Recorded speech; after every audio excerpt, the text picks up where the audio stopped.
Buenas noches. Bienvenidos una vez más a Trabajo Global. En enero seguimos trabajando.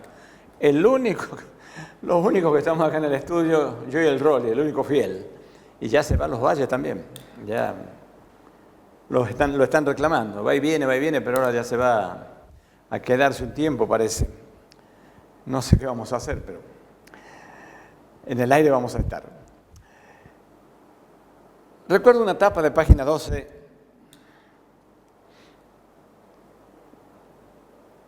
un payaso pintado de Argentina, la bandera, una lágrima, y el título de la portada decía: Adiós YPF, adiós. Cavallo, que ahora sale crítico de este programa,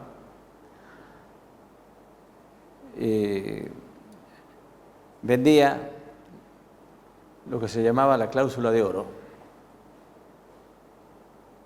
con la cual el Estado argentino dejaba de tener mayoría en esa empresa estatal,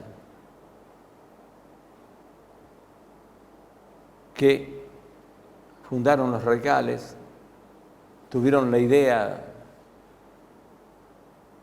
por 1907, 1908, por ahí se descubre petróleo en Comodoro Rivadavia. En el año 20 se crea YPF, que desde que salió fue problema para algunos. Con los de Rocan e Irigoyen dicen: este es un golpe que tiene olor a petróleo. Y siempre detrás de los golpes estuvo el tema energético, el tema del petróleo, el gobierno que sea. No era el único, pero estaba. Bueno, dejaba de serlo. Construida con inteligencia, tenacidad, trabajo, esfuerzo argentino. Se la regaló para mucha gente. Vive bien desde entonces. Y el país, al poco tiempo, cuando se quejaba de ciertas cosas que pasaban con el combustible, lloraba YPF. Sí, claro. Como llora otras empresas del Estado, como Agua y Energía, cuando llegan esas boletas que llegan. Porque no sé si usted sabe que de acuerdo al sueldo que se gana, lo que paga el argentino por la energía eléctrica es la más cara del mundo. Usted se debe acordar cuando le decían: para que la energía sea barata, para que esto sea barato, para todo iba a ser barato. Era una cosa de locos. Eso sí que iba a ser una fiesta. No lo fue. Parece que no aprendimos y se volvió a repetir lo que al día de hoy Carlos Heller, dirigente del Campo Nacional y Popular, llama las 4 M's. Martínez de Oz, Menem, Macri, Milei. La connotación que tiene la letra M, es mamá también, ¿no? Pero ahora hay otra empresa que va a pasar a mano de otra empresa de Estados Unidos. Y la noticia dice: IMSAT, la empresa argentina pasa a ser de los Estados Unidos. Qué bárbaro. ¿Qué hicieron para tenerla? IMSA es una empresa que ofrece soluciones integrales para la generación de energía a partir de recursos renovables, ¿no? Renovables. Lleva instalado más de 50.000 megavatios de potencia en todo el mundo a través de proyectos de energía hidroeléctrica, solar eólica y nuclear. Eso es IMSA.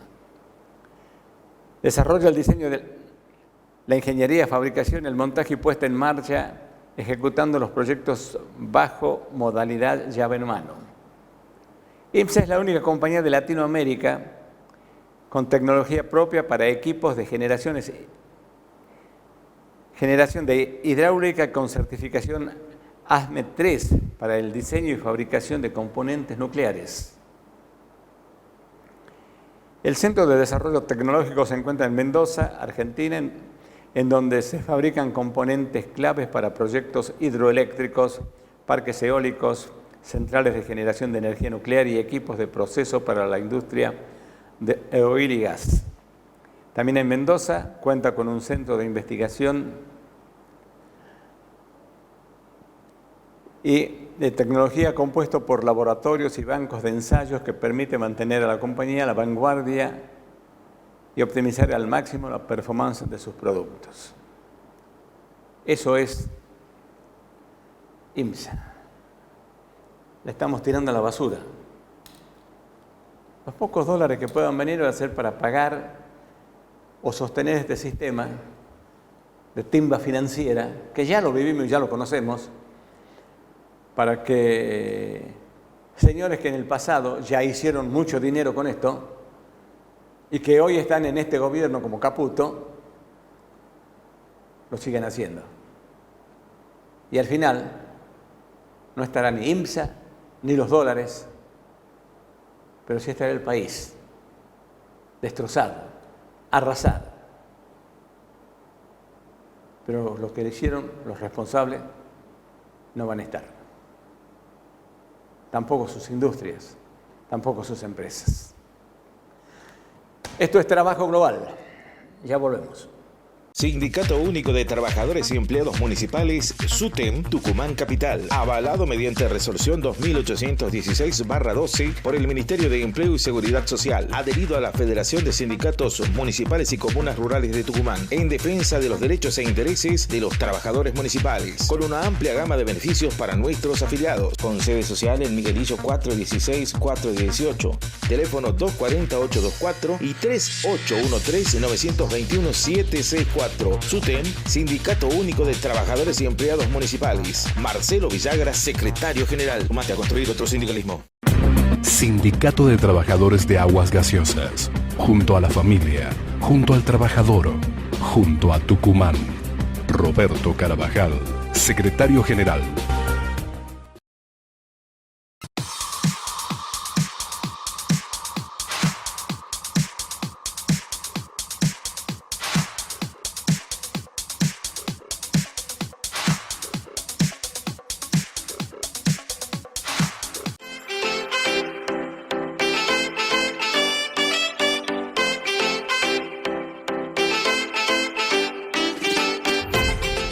Turismo. Somos un gremio que sabe que proteger los derechos también es asegurar el turismo y la recreación para las afiliadas, afiliados y sus familias.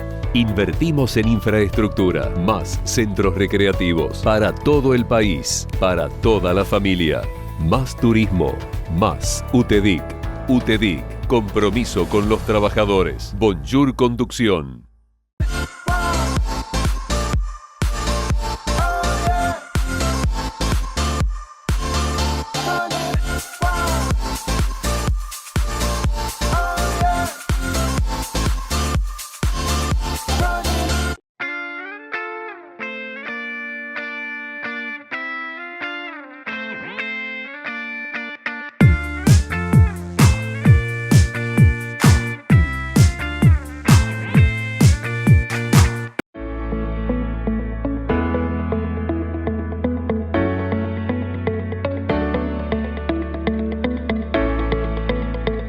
Famaillá, capital nacional de la empanada y de los mellizos. Nuevas obras de iluminación, más cámaras de seguridad, más espacios para los niños y la familia. Nuevos accesos, nuevos caminos con más y más puentes. Con nuestro parque industrial generaremos más trabajo. Para nuestras mascotas, lo mejor. Municipalidad de Famaillá. Intendencia, Dr. José Orellana. Pasando la pandemia, la corona se le cae al virus. Y ahora, todos a trabajar.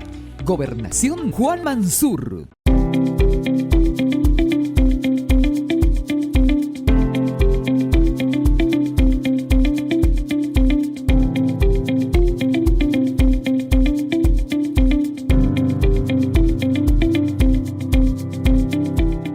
Sindicato de Trabajadores Pasteleros brinda actualización permanente de convenios colectivos de trabajo a las ramas de pastelería, pizzería, heladería, brindando también el servicio de obra social, plan materno-infantil, sede social, calle Jujuy 144, Telefax 421-2704, Escuela de Capacitación Profesional, perfeccionando compañeros con una salida laboral.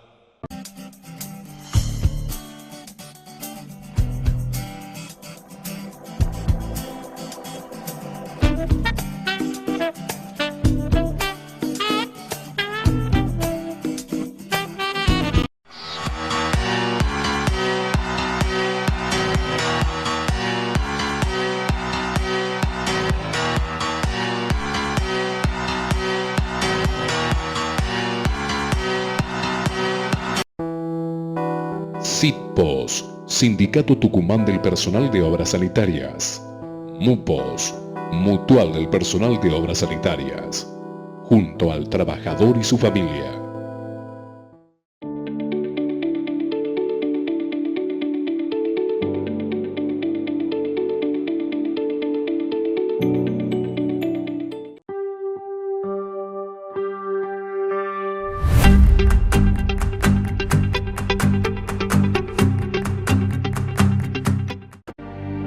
La lucha por recuperar el porcentaje es como nuestro trabajo. No tiene feriados ni descansos.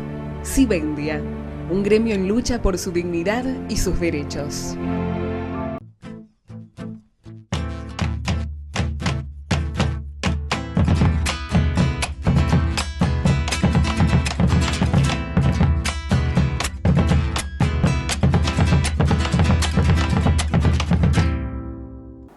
Un bloque más aquí en Trabajo Global y se habla muy seguido, sobre todo estos últimos años, del gran poder que tienen los hackers informáticos, ¿no?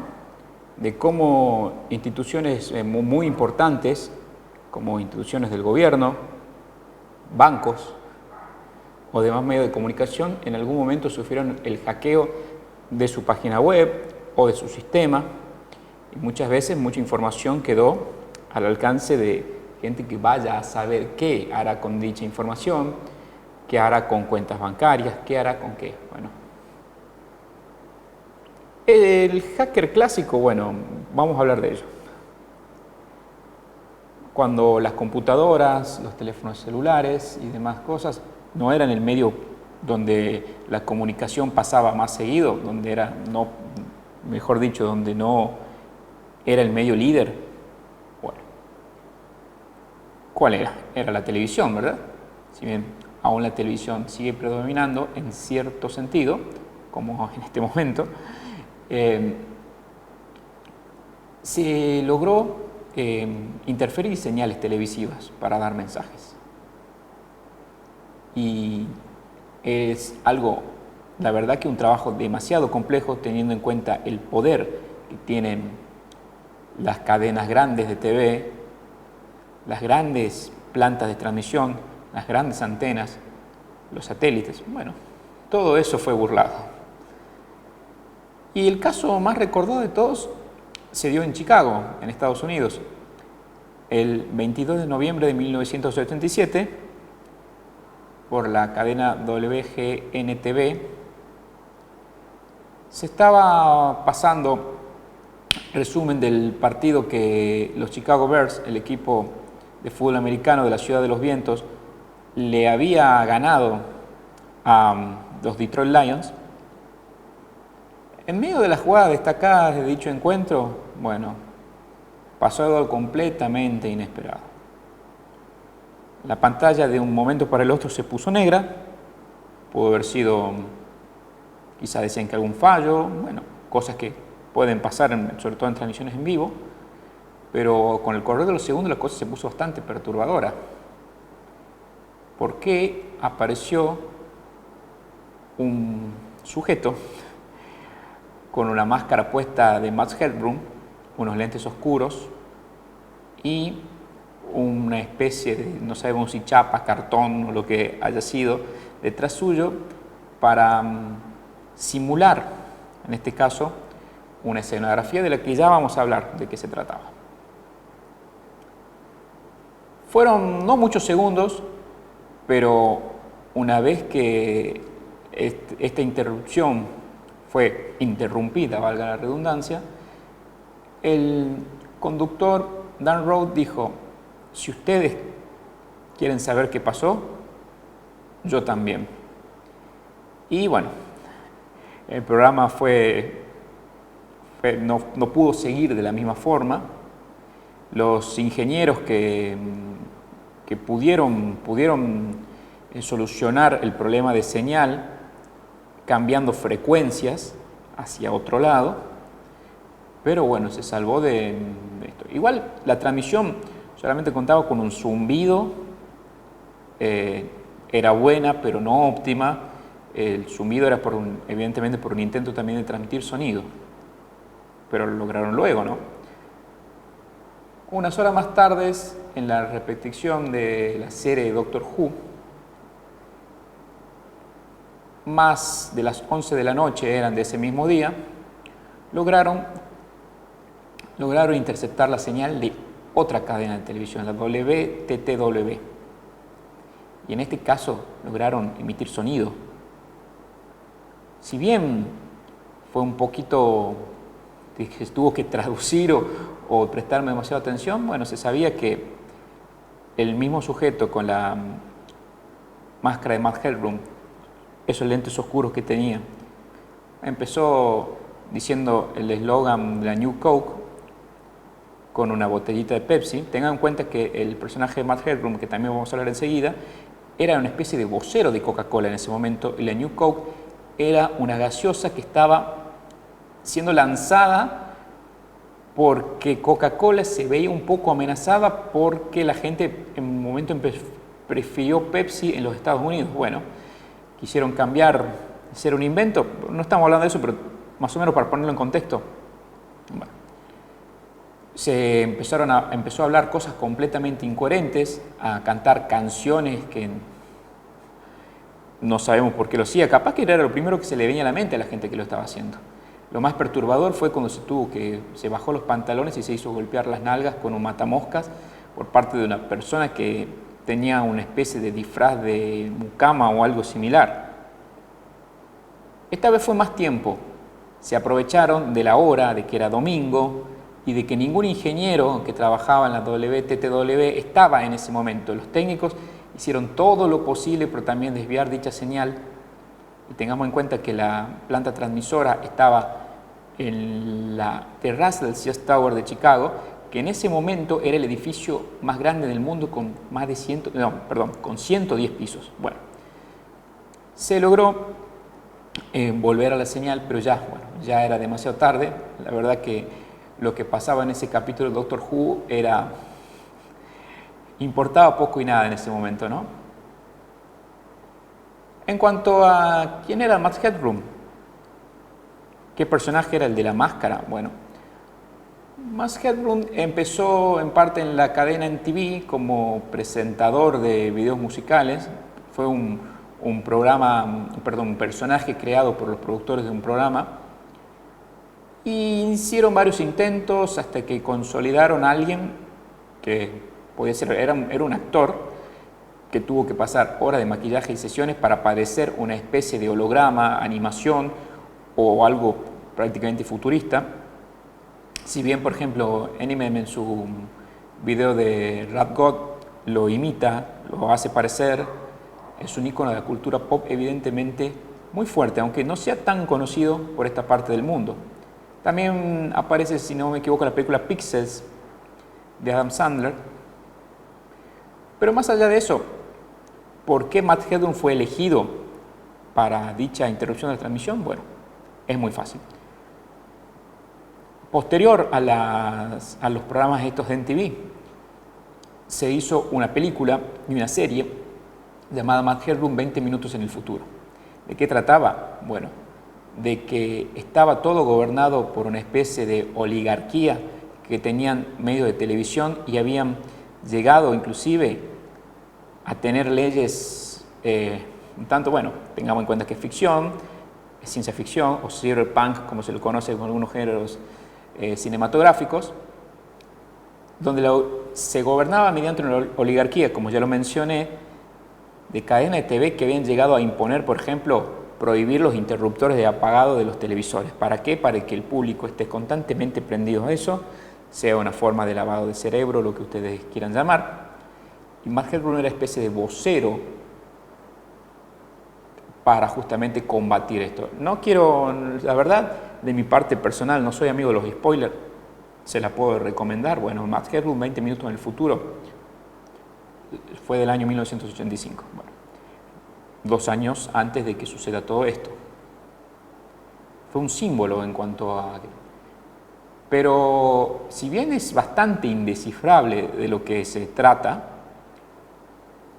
también podemos señalar con casos destacados que los responsables de este hecho ya pesaba sobre ellos una multa y una condena. Bueno, el caso terminó prescribiendo porque nunca se encontró a los responsables de este caso. 25 años después, la causa prescribió. Otras cosas parecidas se habían realizado un año antes. El famoso Capitán Medianoche había interceptado también una señal de HBO en medio de una película de, si no me equivoco, El Juego del Halcón. Esto fue realizado en el año 1986, en abril, y en donde se criticaba a HBO principalmente por su costo. Tengamos en cuenta que todos conocemos a HBO como una señal pay-per-view, como se llamaba en ese momento, en los 80 y los 90, que era un pago aparte del abono básico de la televisión por cable para poder captar la señal, para poder recibir la señal de dicha cadena. Bueno, este personaje, este hacker, puso un mensaje diciendo que era imposible pagar $12.95 aparte para poder tener dicha señal. Fue un ejemplo previo a esto, pero fue solamente estática y simplemente un mensaje. Si bien puede haber sido perturbador, que tengamos en cuenta que los de Matt Headroom fue demasiado perturbador.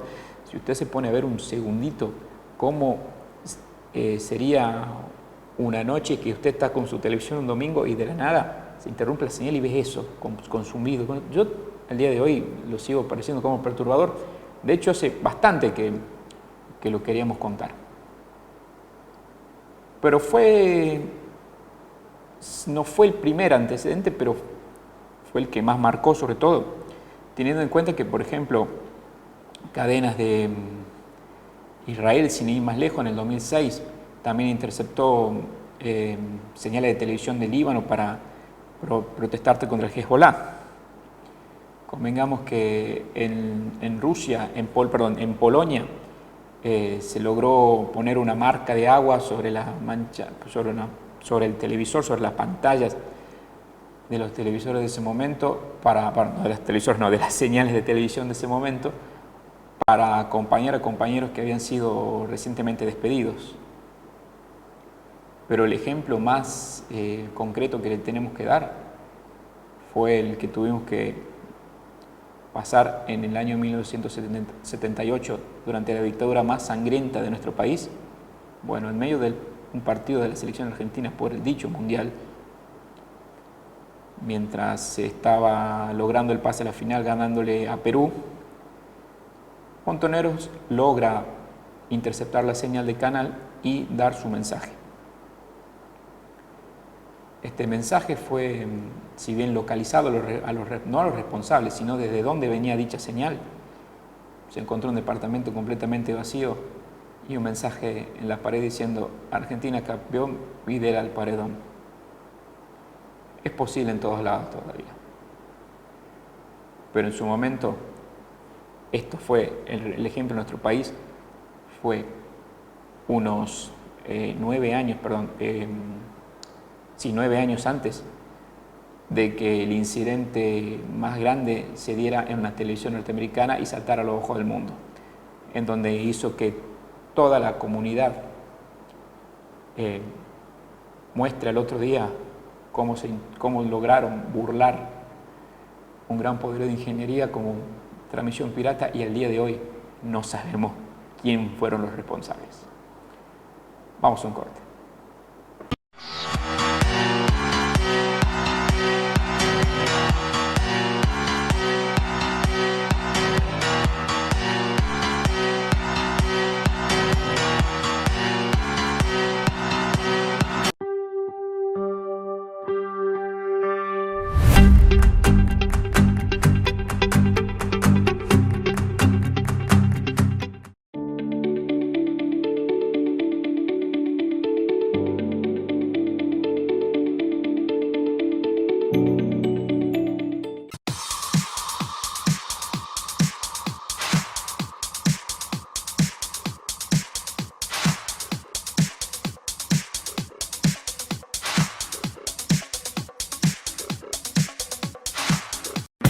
Sindicato de Trabajadores de Aguas Gaseosas. Junto a la familia, junto al trabajador, junto a Tucumán. Roberto Carabajal, secretario general. Sindicato Único de Trabajadores y Empleados Municipales, SUTEM, Tucumán Capital, avalado mediante resolución 2816/12 por el Ministerio de Empleo y Seguridad Social, adherido a la Federación de Sindicatos Municipales y Comunas Rurales de Tucumán, en defensa de los derechos e intereses de los trabajadores municipales, con una amplia gama de beneficios para nuestros afiliados, con sede social en Miguelillo 416-418, teléfono 240-824 y 3813-921-764. SUTEM, Sindicato Único de Trabajadores y Empleados Municipales. Marcelo Villagra, secretario general. Sumate a construir otro sindicalismo.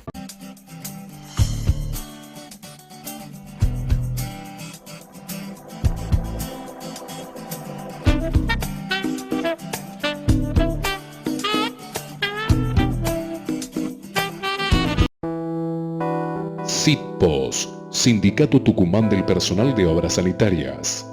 MUPOS, Mutual del Personal de Obras Sanitarias. Junto al trabajador y su familia.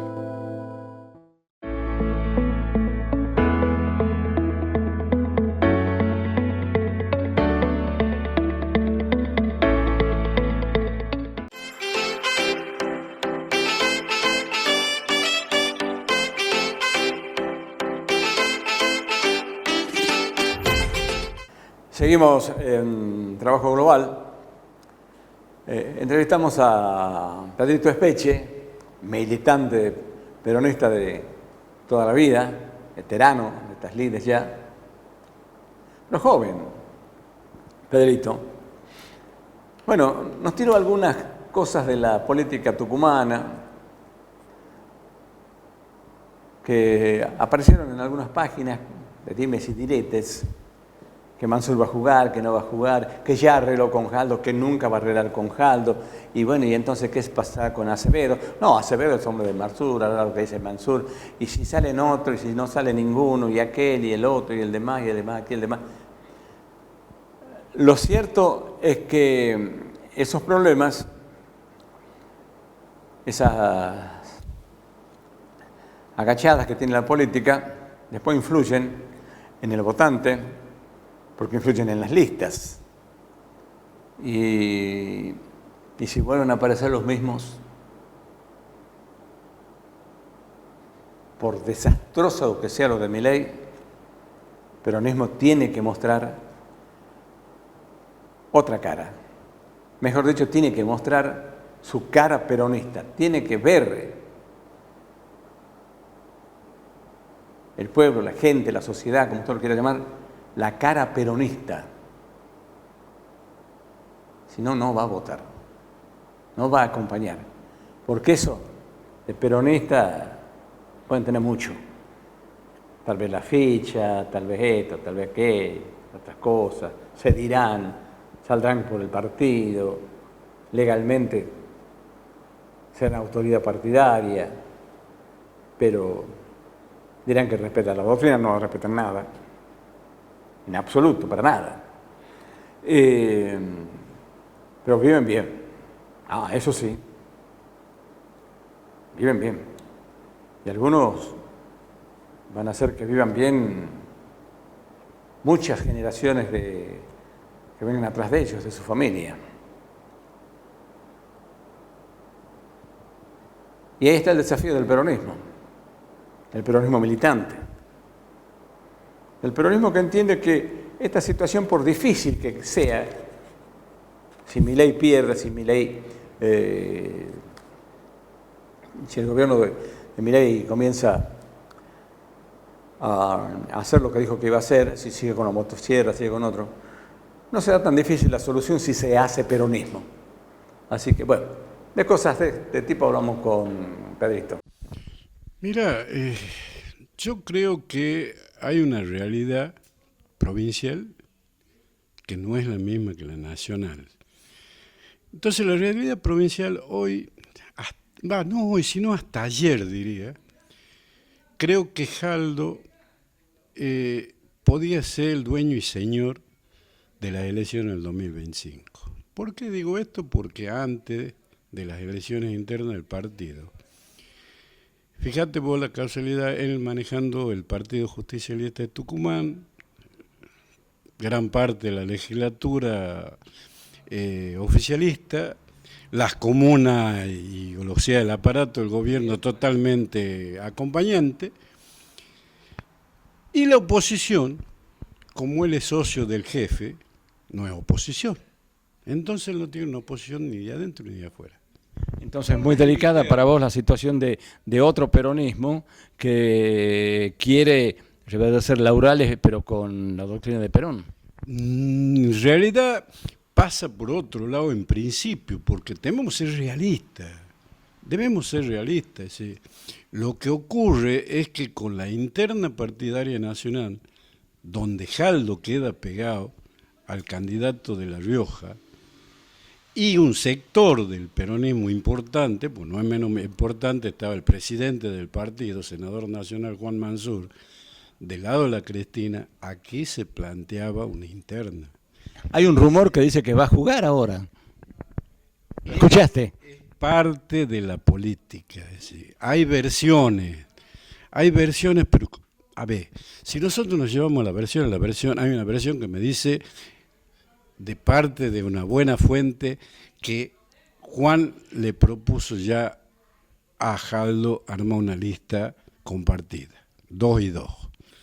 Pero nosotros no nos podemos llevar porque esos son dimes y diretes. La realidad es que hay una alternativa por afuera de lo que es el compromiso con Milei en el peronismo. Entonces yo creo que Tucumán sí va a tener una alternativa, porque si usted se da cuenta, esto en política es matemática.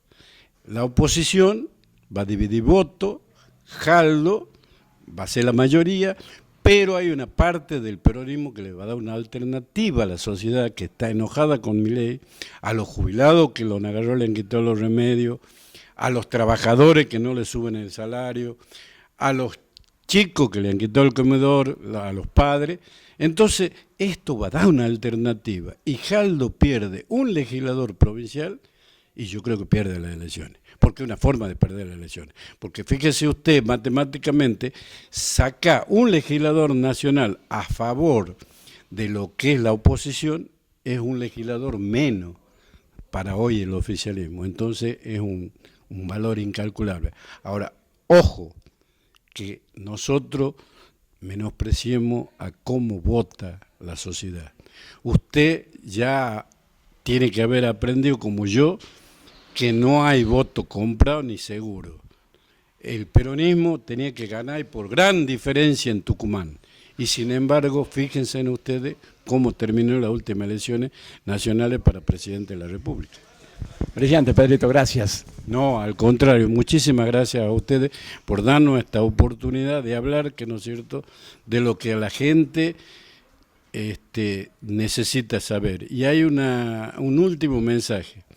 A todos aquellos compañeros que han perdido la esperanza, a todos aquellos compañeros que por ahí creen que no es cierto, que al peronismo lo pueden matar, mientras quede uno que piense y sienta el peronismo como yo y otros compañeros que venimos compartiendo un espacio, el peronismo nunca va a morir.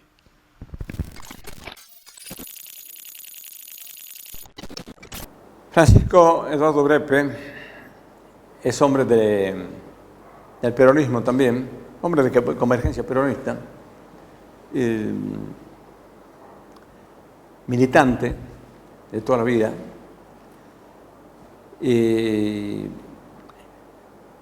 militó mucho en el sector de la cultura, muchísimo. Toca el piano, aunque muchos no lo sepan. Toca el piano el negro Breppe. ¿Sabían ustedes eso? Muchos que lo conocen no saben. Es un hombre de la cultura. Y entonces, Breppe, negro, ¿qué pasa con el peronismo, la cultura, el arrase de las cosas del espíritu por parte de este gobierno?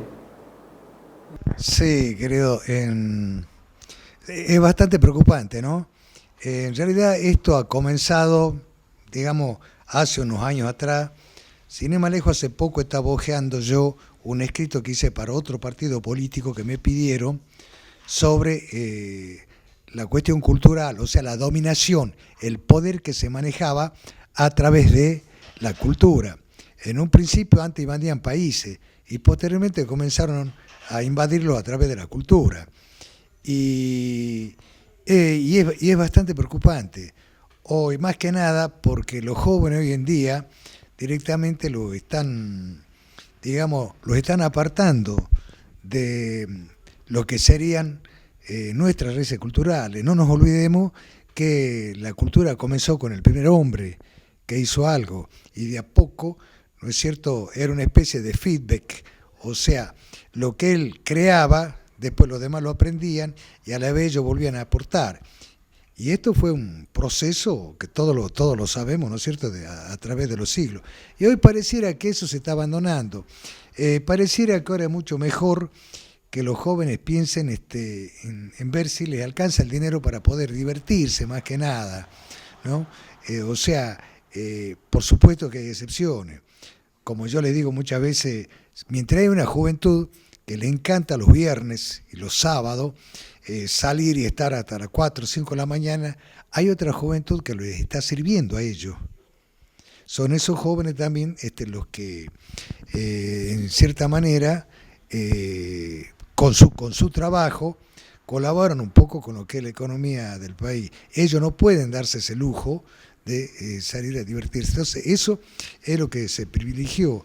Yo me acuerdo que fue allá por los años 90, cuando de pronto quien estaba al frente del Confer permitió que comiencen a decirse malas palabras en la televisión, en los programas televisivos, y luego poco a poco comenzó a expandirse por todo el país un estilo de música que no es la nuestra. Se comenzó y todo eso nos fue llevando, se le fue enseñando a los chicos a ser transgresores. Yo me acuerdo un programa televisivo donde aquellos que suelen hacer allá en Estados Unidos, que suelen hacer mujeres de la vida, que el baile del caño, acá de pronto se privilegiaba eso, que las chicas tenían que estar en paños menores, hacer ese baile del caño, aquella que podía contar la aventura que había tenido con determinado artista o con un futbolista, todo eran aplaudidos. O sea, hubo hace muchas cosas que ha llevado a que hoy estemos acá en esta situación. Los jóvenes de hoy en día no saben de que en una época acá teníamos otro país, era un país agrícola ganadero nada más, y cuando vino Perón comenzó a industrializarse el país y luego hubo pleno empleo. Y hace poco yo leía en Facebook que decían el antiperonismo nació cuando el patrón se encontró con sus trabajadores de vacaciones en Mar del Plata. Y esto es algo así, porque acá hubo un cambio rotundo en lo que asiste en la manera, ¿no es cierto?, para los trabajadores fundamentalmente, porque se les pagaba en una época, se les pagaba con vale, o sea, ese país que, por ejemplo, hoy Milei dice que éramos potencia en esa época, todavía estaba vigente el Martín Fierro, porque todavía a lo largo y a lo ancho del país en esa época, ya en los años 20, en los años 30, todavía a lo largo y ancho del país existían las taperas. Eduardo, escuché decir creo que a Carlos Heller, la desgracia de las 3M, Martínez de Off, Menem, Macri, Milei. ¿Qué respuesta tiene el peronismo hoy para eso? Bueno, estamos en una encrucijada bastante grande porque ha sido terrible la lavage de cerebro que se ha hecho a través de los medios a toda la sociedad, ¿no es cierto? O sea, de que hoy el peronismo está en un debate profundo. En este momento está tratando de reestructurarse fundamentalmente, porque yo hablo con gente que lo único que le interesa es que no esté el peronismo, no importa quién esté en el poder, no importa el daño que pueda hacer, lo que le interesa es que no esté el peronismo. Ante eso, sí, la respuesta es una sola, hay que salir a trabajar como hizo Kicillof en el año 2015. Cuando perdieron las elecciones, perdió el peronismo, Kicillof al otro día comenzó a salir a trabajar, sea en las calles, en las plazas, a tomar mate con la gente, y así ganó la gobernación.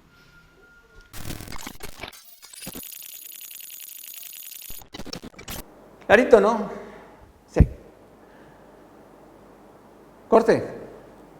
Corte, ya volvemos. La lucha por recuperar el porcentaje es como nuestro trabajo. No tiene feriados ni descansos. Sibendia, un gremio en lucha por su dignidad y sus derechos. Turismo. Somos un gremio que sabe que proteger los derechos también es asegurar el turismo y la recreación para las afiliadas, afiliados y sus familias. Invertimos en infraestructura, más centros recreativos para todo el país, para toda la familia. Más turismo, más UTEDIC. UTEDIC, compromiso con los trabajadores. Bonjour Conducción.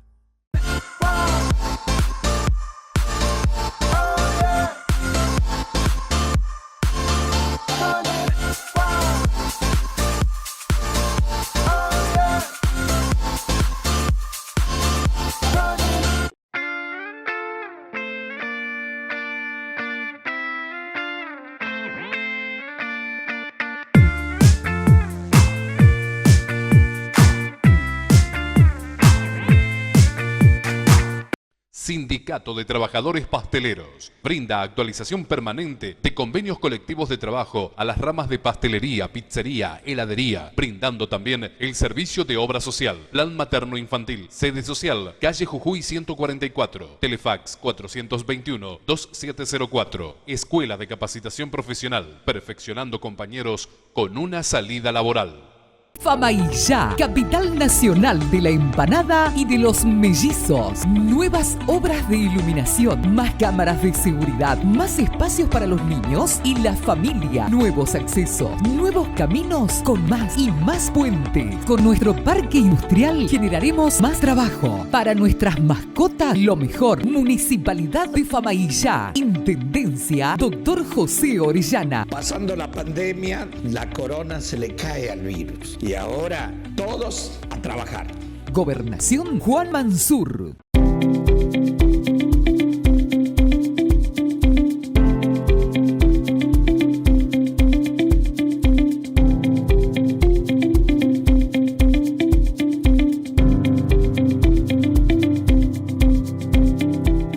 Y seguimos, último bloque. Quiero aprovecharlo al doctor Morales. Buenas noches, bienvenidos. Gracias. Un tema que él conoce muy bien. De paso lo vamos a molestar un poco a los libertarios, porque a ellos no les gusta la historia, son ahistóricos. No les gusta. Claro, porque la historia los condena. Además no saben, porque como la viven negando, se refugian en eso y nunca la aprenden. Y nuestra historia está dividida en buenos y malos, reprobó y elegido. Y se salvan por ahí algunos, como San Martín, como Belgrano, pero le sacan prácticamente... San Martín era solo era genio militar, no era un genio político. Belgrano era un hombre bueno que la patria le reclamó servicio, sacrificio. Y bueno, y allí fue, pero de sus escritos, de sus posición económica, de esas cosas, nada, ¿no? Y así hay muchos. Y otros no trascendieron por el color de la piel, en mulatos, o eran demasiado inteligentes para ellos, no podían aceptarlos, no aceptan que los demás sean más inteligentes o más valientes, o cosas así. Una de esas personas que logran meterla en el oscurantismo de la historia es a Bernardo de Monteagudo, que lo asesinaron. La historia dice que, bueno, un tema de pollera, no, a Bernardo de Monteagudo lo asesinaron, punto. Quiere decir que ya anterior, en ese momento y después también a los dirigentes que eran honestos, que eran capaces, sobre todo capaces, que bajaban línea, que podían conducir un movimiento que molestara los intereses de cierta gente, chao si no entiende. Doctor, lo escucho. Por varias razones es fundamental hablar de Bernardo de Monteagudo.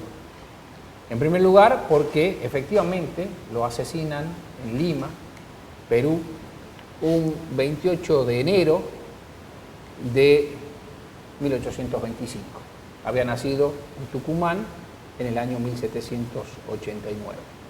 Y lo matan no por una cuestión de polleras, sino por su avance en cuanto al influjo a Simón Bolívar, y el autor intelectual es precisamente del círculo íntimo de Simón Bolívar, e incluso fueron individualizados y condenados los autores materiales. O sea, para rendirle tributo a Bernardo de Monteagudo. Pero también es necesario que la sociedad tucumana conozca que se prescinde maliciosamente de los quilates intelectuales de Bernardo de Monteagudo porque tenía sangre afroamericana. Entonces, existen aún lecturas racistas. En tercer lugar, porque aquí se dieron dos nombres, pero detrás de las ideas de San Martín y Belgrano está el genio, verdadero genio de Bernardo de Monteagudo. ¿Por qué? En un primer momento le cae soberbio y pedante Bernardo de Monteagudo a San Martín, un estratega militar únicamente, sin solidez intelectual política. Y en este sentido, el plafón intelectual, el soporte intelectual de San Martín es Bernardo de Monteagudo, como también de Belgrano. Bernardo de Monteagudo, ¿por qué también debe ser homenajeado? Porque ha sido el primer gran juradista, un tucumano, y esto se ignora, de Iberoamérica. O sea, que es el pueblo el que debe decidir sobre la culpabilidad o no de otro conciudadano. Influyó tanto en San Martín, por ejemplo, que cuando este militar fue gobernador en Mendoza. Firmó varios decretos el general José de San Martín, para que no quede en duda alguna, sobre todo a los mandatarios actuales de esta provincia. Por ejemplo, cómo debían ser tratados los presos. Con, entonces, ese influjo de Bernardo de Monteagudo, San Martín ordena que los presos debían ser tratados dignamente.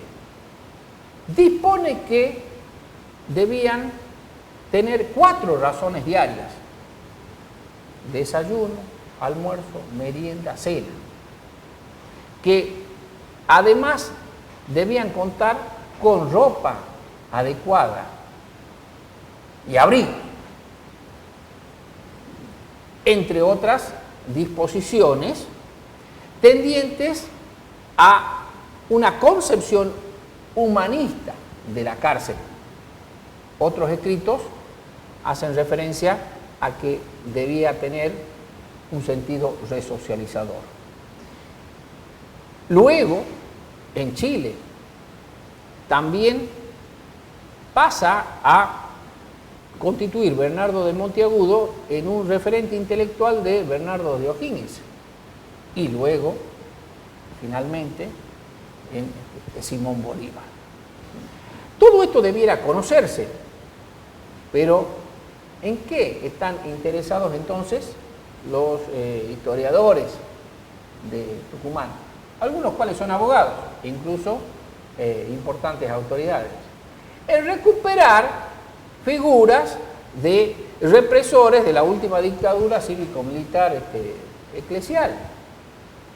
Entonces, se lo priva al pueblo tucumano de conocer esta otra historia.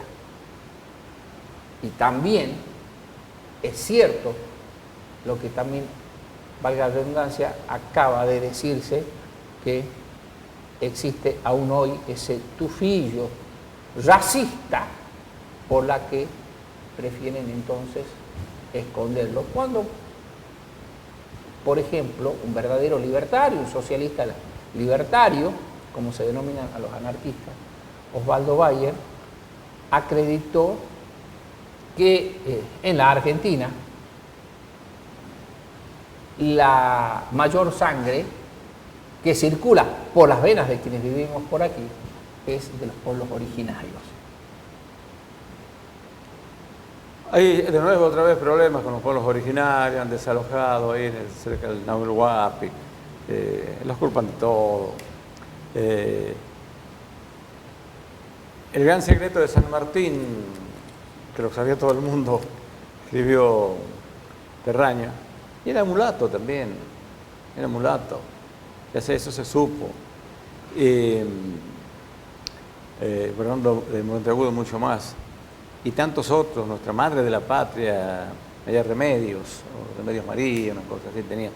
Bueno, Belgrano y San Martín eran partidarios, ¿sí?, de una aristocracia incaica. Y es importante también que se sepa que el denominado sector jacobino de la Revolución de Mayo de 1810, podemos discutir, ¿sí? Hay quienes sostienen que no es revolución, hay reaccionarios que no les gusta esa palabra y otros refieren a una, comillas, revolución clausurada. Pero lo cierto es que el sector jacobino en menos de 10 años fue eliminado. Estos eran Mariano Moreno, al año siguiente, sospechosamente muere en alta mar. Ya su mujer, Lupe, Guadalupe Cuenca, a quien la conoce también en Chuquisaca, donde estudió y participó de una revolución, Bernardo de Monteagudo, como nota al pie, fue perseguido, es el primero. Luego, Castelli, que utilizan la derrota de Huaki, traicionado por los mismos militares, para llevarlos a un infame juicio, que no termina nunca porque, claro, no había pruebas, terminó muriendo de un cáncer de lengua Castelli. ¿Y saben quién fue el defensor de Castelli? Ah, no, eso no lo sé. Bernardo de Monteagudo. Y planteó desde la nulidad del juicio porque se trataba de un tribunal ilegal. Y finalmente, Belgrano, que muere en la pobreza extrema, ¿sí? También víctima de los intereses conservadores portuarios, o sea, del centralismo porteño. Bueno, le pasó a todos los que se enfrentaron, como se enfrentaron, y Rosas, con ser el hombre más rico del país en ese momento, termina pidiéndole ayuda para poder comer a su enemigo, a Urquiza, que están las cartas y dice, bueno, la verdad es que me había arrepentido de haber hecho lo que había hecho por lo que significaban los porteños, que ya mostraban las uñas hasta ese momento, y que él pensaba que no iba a ser así. Y bueno, y es la famosa grieta de la que hablan, que no la descubrió nadie, está desde ese tiempo, viene desde 1810, cuando no es por una cosa o por otra, la Junta Grande, la Junta Chica, la esta, la otra, los porteños, los provincianos, los crudos, cocidos, siempre están. Pero la historia es bastante generosa, sobre todo la historia oficial, por ejemplo con Rivadavia, ¿sí? Y hay un aspecto que quiero abordar soberamente y es el que consiste en que Bernardo de Monteagudo fundó distintos periódicos, entre ellos Mártiro Libre, ¿sí? Igual que en su momento también Mariano Moreno, ¿sí? Acuérdense de la Gaceta, porque servía como correa de transmisión de las ideas revolucionarias. Taparon lo que hizo Rivadavia con San Martín, el padre de la patria. Rivadavia, no hay lugar en el mundo, en la República Argentina donde no te vayas, hay una calle que se llama Rivadavia, y va, bueno, para hablar largo, Rivadavia, ¿no? para terminar, dijo que San Martín era un corrupto. Hasta el jueves. Sin palabras.